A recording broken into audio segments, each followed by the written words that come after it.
Welcome back to my channel, The Coin World. Today we are diving deep into the fascinating story of the Australian 1/0 cent coin from 1998, featuring the portrait of Queen Elizabeth II. This small silver-colored coin might seem ordinary at first glance, but behind it lies decades of rich history, remarkable design, evolution, and a legacy that connects Australia's modern era with its colonial past. The Australian 10-cent coin was first introduced in 1966, the same year the country transitioned from the British-style pounds, shillings, and pence to a decimal currency system. This shift marked a major milestone in the nation's economic and cultural transformation. Decimalization simplified transactions and aligned Australia more closely with international trade standards. The 10-cent coin replaced the old shilling, maintaining a similar size and silver color to make the change smoother for the public. On the obverse side, the coin bore the effigy of Queen Elizabeth II, a tradition that continues to reflect Australia's status as a constitutional monarchy within the Commonwealth of Nations. By 1998, the coin had already been in circulation for over 3 decades. During this time,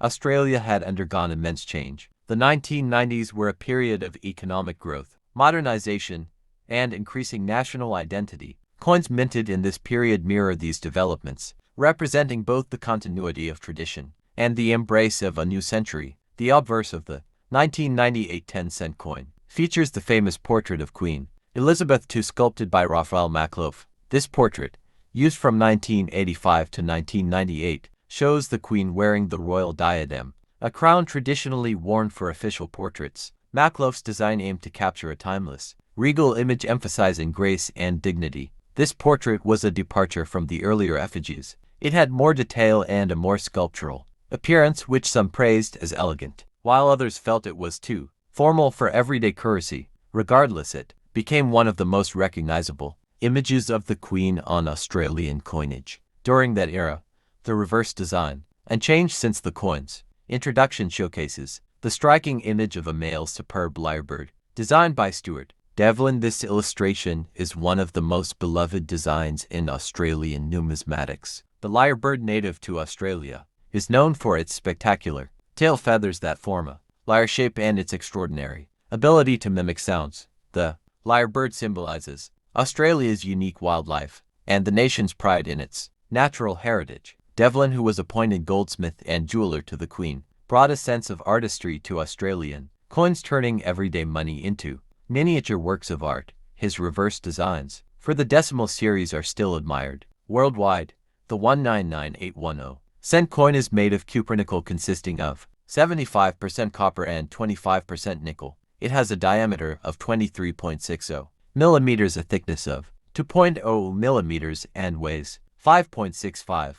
Its smooth edge and silver tone make it visually appealing and durable for circulation. In terms of mintage, 59.3 million 10-cent coins were struck in 1998. This was a relatively high number, ensuring the coin's availability for daily transactions across the country. Yet even with such a large mintage, some pieces stand out due to their condition, errors, or unique characteristics. One of the most fascinating aspects of 1998 10-cent coins is the variety of errors that occurred during minting. Some rare examples include off-center strikes, die cracks, or doubled designs. These minting errors can dramatically increase a coin's value to collectors who are constantly on the lookout for such anomalies. In the 1990s, the Royal Australian Mint had perfected its minting technology, but occasional errors still slipped through, adding a layer of excitement for collectors decades later. Spotting one of these rare 1998 error coins in circulation today is like finding a hidden treasure in your change. Beyond its technical details, the 1998 10-cent coin tells a story about Australia's evolving national identity. Even as the portrait of Queen Elizabeth II dominated the obverse, discussions about Australia becoming a republic were gaining traction. The coin, therefore, represents a time when the nation balanced loyalty to tradition with a growing sense of independence. For Australians, this coin was part of everyday life. It jingled in pockets, paid for newspapers, snacks, and bus rides, and circulated through the hands of millions daily. It became woven into the fabric of daily experiences, quietly witnessing the lives of a nation at the brink of the 21st century. The late 1990s were marked by optimism and technological progress, The Sydney Olympics were approaching and Australia was preparing to showcase itself on the global stage. Coins like the 1998 10-cent piece were part of this exciting build-up, reflecting a modern dynamic society.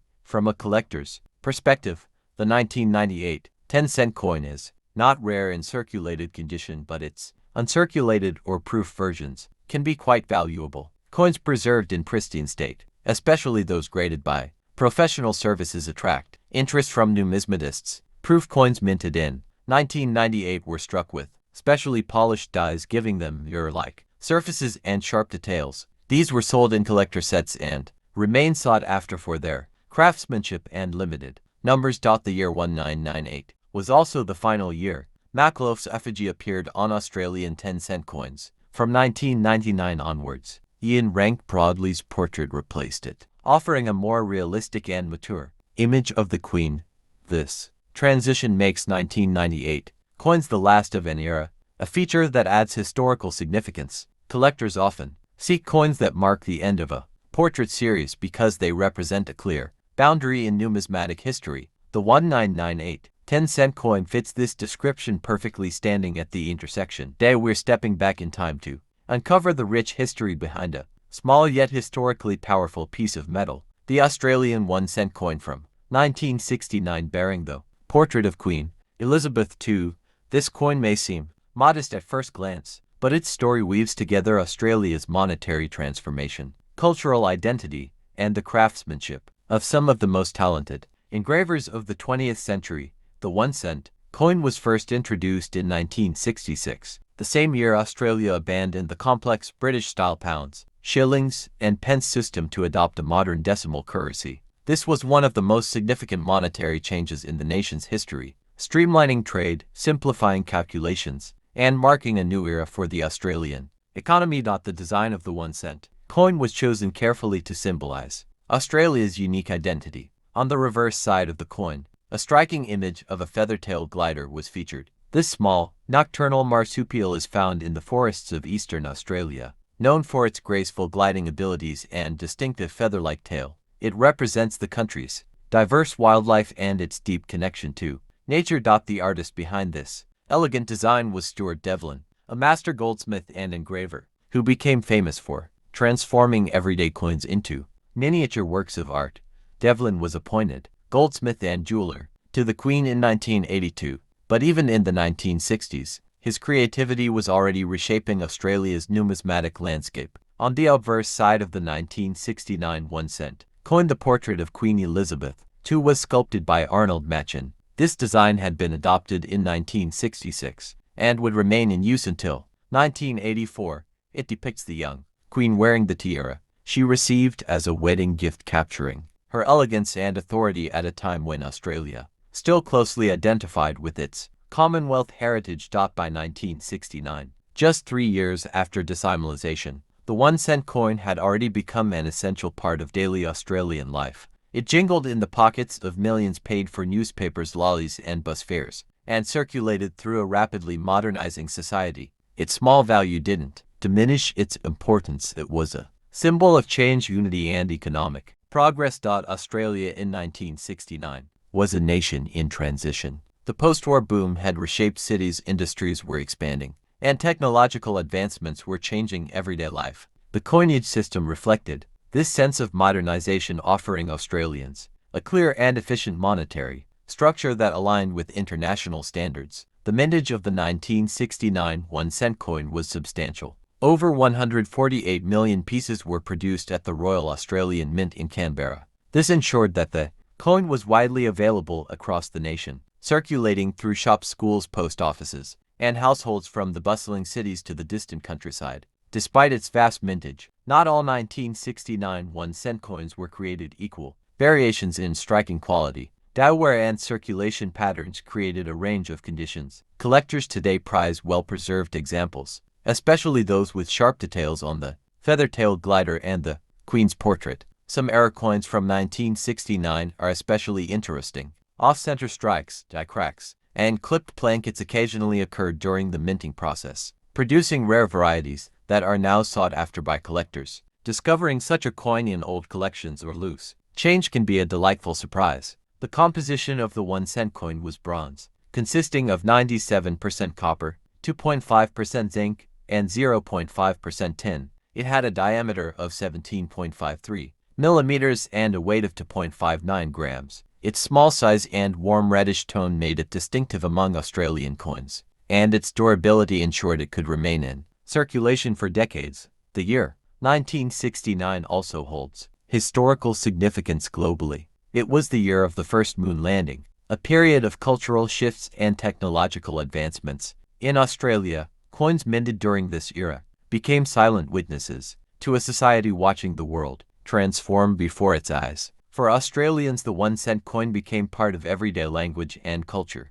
Children collected them in jars, adults used them for exact change, and shopkeepers counted them meticulously at the end of each day. It was a coin that connected generations through shared daily experiences. As the years went by, inflation gradually reduced the purchasing power of the 1-cent coin. By the 1980s, its value had diminished significantly, and discussions began about the practicality of continuing to mint and circulate such small denominations. Eventually, in 1992, both the 1-cent and 2-cent coins were withdrawn from circulation. Rising production costs and declining purchasing power made them impractical to continue minting. Prices were rounded to the nearest 5 cents, marking the end of an era for these small bronze pieces. The 1969 1-cent coin, therefore, represents a time capsule of a past economic era. It reflects a period when every cent counted, when Australia was building its modern identity, and when coins were not just currency but carriers of national imagery and pride.